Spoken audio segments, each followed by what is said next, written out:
来看新北市有一个新手妈妈，伫4月份的时阵，住伫新北市邦桥一间做未来中心哦。有一天会看到监视器，讲看到伊的查囝，因呢，照护员竟然就直接用水道头去冲囡仔。伊讲哦，若剩咧洗时过咧，妈妈是看甲真唔甘哦。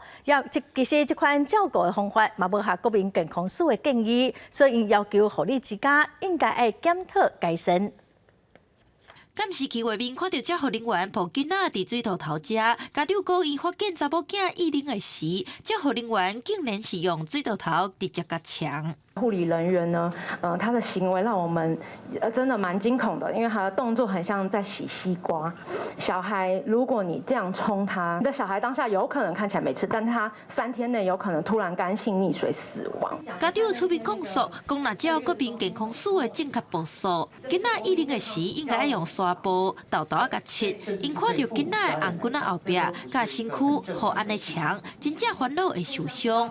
嘛要求善后护理中心。 改善流程。这个机构它确实有重大疏失，或是违反法令。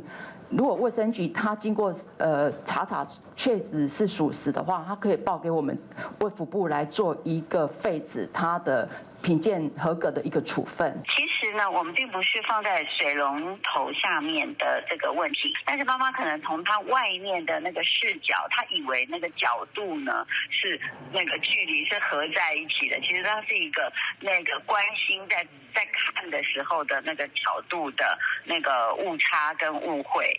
护理之家澄清，因拢合法合规是外面的误会。不过家长认为业者需要改善，嘛让政府爱设一个平台，通公开全国相关业者的卫师开发的记录，合作爸母会当来选择。